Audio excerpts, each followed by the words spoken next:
তাপগতিবিদ্যার দ্বিতীয় সূত্র অনুযায়ী তাপ স্বাভাবিকভাবে উচ্চ তাপমাত্রার স্থান থেকে নিম্ন তাপমাত্রার স্থানে প্রবাহিত হয়।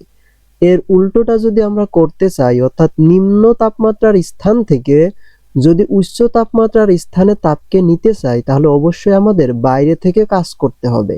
আর এই দুইটা কথার উপরেই ভিত্তি করে তাপ ইঞ্জিন এবং রেফ্রিজারেটর প্রতিষ্ঠিত।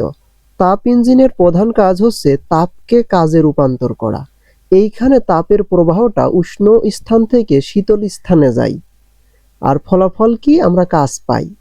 আর রেফ্রিজারেটর কি করে?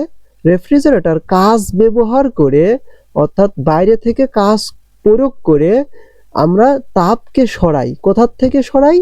শীতল জায়গা থেকে উষ্ণ জায়গায় সরাই, জোর করে, যেটাকে আমরা বলি। ওই যে বললাম, যদি নিম্ন থেকে উচ্চ জায়গায় যদি তাপমাত্রা নিতে হয়, তাপ নিতে হয়, তাহলে অবশ্যই বাইরে থেকে কাজ করতে হবে, আর এটাই রেফ্রিজারেটর করে। আর এখানে কি, কাজ খরচ করতে হয়। কাজ খরচ না করলে নিম্ন জায়গা থেকে তাপমাত্রা নিয়ে উচ্চ জায়গায় দেওয়া যায় না। বুঝাইতে পারছি? অর্থাৎ তাপগতিবিদ্যার দ্বিতীয় সূত্র উপরেই এই তাপ ইঞ্জিন ও রেফ্রিজারেটর প্রতিষ্ঠিত।